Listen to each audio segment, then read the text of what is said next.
আমাদের আজকের রেসিপি হেলেঞ্চা শাক দিয়ে শুক্তো।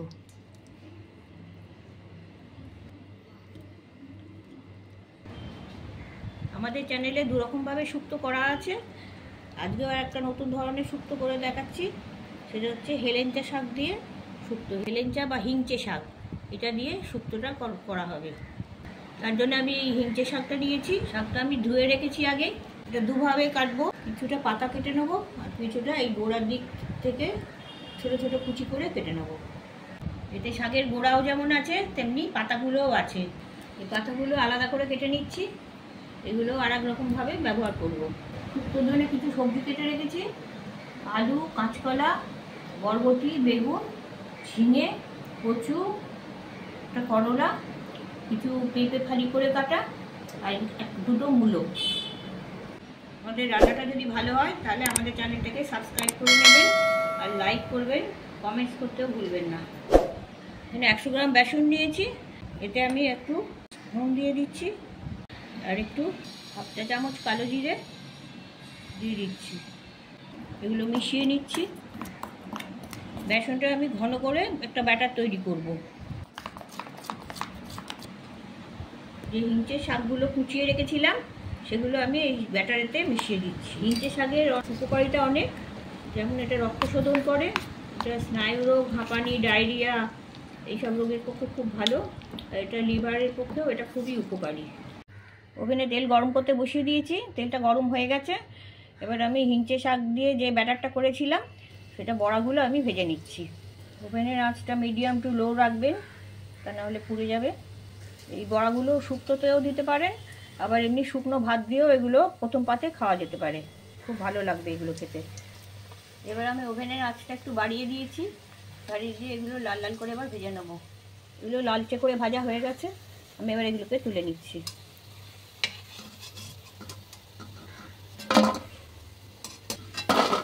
এইভাবে বাকি সব বড়াগুলো আমি ভেজে নিচ্ছি। বড়া ভাজার ওই তেলের উপরেই আমি আরও খানিকটা তেল দিয়ে নিচ্ছি। ওই তেলেই আমি আলুগুলো ছেড়ে দিচ্ছি। এগুলো একটু লালচে করে ভেজে নেব। এর সাথে কচুও দিয়ে দিচ্ছি আর মূলোটাও দিয়ে দিচ্ছি। এই তিনটে সবজি একটু লালচে করে ভাজবো। সবজিগুলো লালচে রং ধরে গেছে। এবার আমি একটু এগুলো তুলে নেব। এবার বাকি সবজিগুলো ভেজে নিচ্ছি। করলাগুলো আগে দিচ্ছি, বেগুনটাও দিয়ে দিচ্ছি, কাঁচকলাটাও দিয়ে দিচ্ছি। এই সবজিগুলো আলাদা আলাদা করে ভাজছি, তার কারণ আগে যে সবজিগুলো ভাজলাম সেগুলো একটু শক্ত সবজি ছিল আর এগুলো একটু নরম সবজি, তাই এগুলো পরে আলাদা করে ভাজছি। যদি সব একসাথে ভাজতাম তাহলে আলুটা সেদ্ধ হতে বেশি সময় লাগবে, বেগুনটা তার আগেই গলে বেরিয়ে যাবে, কোনো সবজি পাওয়া যাবে না। সবজিগুলো ভাজা হয়ে গেছে, লালচে রং ধরে গেছে। এগুলো আমি একটা সাইড করে নিচ্ছি। তেলটা একদম নেই। এবার 1 টেবিল চামচ তেল দিচ্ছি। এতে দুটো তেজপাতা ফোড়ন দিচ্ছি আর একটা 5 ফোড়ন দিচ্ছি। এতে হাফ চা চামচ মেথি, হাফ চা চামচ মৌরি আর এগুলো 1/4 চা চামচ রাঁধুনি, কালো জিরে আর সর্ষে, এগুলো দিয়ে ভেজে নিচ্ছি। ভাজার গন্ধ বেরোচ্ছে। এবার এগুলো আমি মিশিয়ে দিচ্ছি। এবার আমার বাকি যে সবজিগুলো ছিল, নরম সবজি যেগুলো, পেঁপে, ঝিঙে আর বরবটি, এবার এগুলো দিয়ে নাড়াচাড়া করে নেবো খালি। এগুলো খুবই নরম সবজি, তাড়াতাড়ি চলে যায়। এটা 2 মিনিট মতো নাড়াচাড়া করে নিয়েছি। এবার বাকি সবজিগুলো আবার দিয়ে দিচ্ছি আমি, যেগুলো আগে ভেজে রেখেছিলাম, সব একসাথে করে নিলাম। এবার আমি জল দিয়ে দিচ্ছি। সবজি সমান সমান জল দেবো সবজিগুলো সেদ্ধ হওয়ার জন্য। একটা ভাজা মশলা করছি। এতে 1/4 চা চামচ করে আছে মেথি, মৌরি, রাঁধুনি আর একটা ছোট তেজপাতা। এগুলো একটু হালকা করে ভেজে নেবো। ভেজে নিয়ে একটু গুঁড়িয়ে রাখবো। এদিকে আর একটা কড়াই বসিয়েছি। 1 টেবিল চামচ সাদা তেল দিচ্ছি।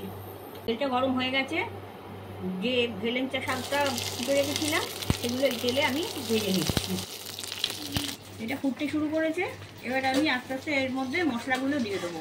1 ইঞ্চি আদা আর 1 টেবিল চামচ সর্ষে বাটা আছে। 2 টেবিল চামচ চিনি দিয়ে দিচ্ছি, নুনটা দিয়ে দিচ্ছি, 1 টেবিল চামচ ধনে গুঁড়ো দিয়ে দিচ্ছি। এবার এগুলো মিক্স করে দিচ্ছি। শুক্তোতে হলুদ আমরা দিলাম, যদিও বা দিতে হয় তো খুব সামান্য চিমটে করে দেওয়া যেতে পারে। সব মশলা দেওয়া হয়ে গেছে। এবার আমি ওভেনের আঁচটা একটু মিডিয়াম করে দিলাম। এবার একটা ঢাকনা দিয়ে চাপা দিয়ে দিচ্ছি। 5 মিনিট পরে ঢাকনাটা খুলব।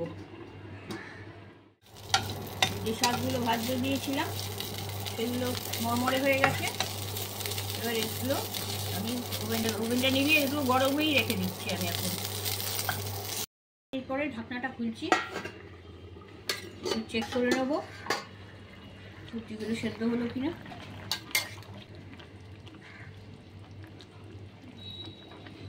আলু সেদ্ধ হয়ে গেছে, তার মানে সব সবজি সেদ্ধ হয়ে গেছে। এবার 1 কাপ দুধ দিচ্ছি। এটা একটু ময়দা দিয়ে গুলে নিচ্ছি। ময়দা দিয়ে গুলে দুধটা দিলে পরে দুধটা ফাটবে না। দুধ বা দই যদি তরকারিতে দিতে হয় একটু ময়দা দিয়ে গুলে দেবেন, তাহলে আর সেটা ফাটবে না। মিক্স করে দিচ্ছি। এবার ওভেনের আঁচটা একটু জোরে করে দিচ্ছি, আর একবার ফুটিয়ে নেব। যে শাকগুলো ভেজে রেখেছি সেটা দিয়ে দিচ্ছি।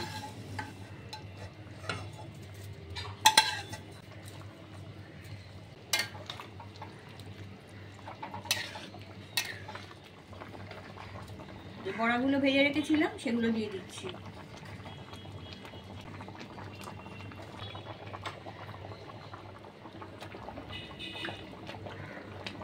জোর আঁচে 1 মিনিট ফুটিয়ে নিয়েছি। এবার যে ভাজা মশলাটা করে রেখেছিলাম সেই ভাজা মশলাটা উপর থেকে ছড়িয়ে দিচ্ছি।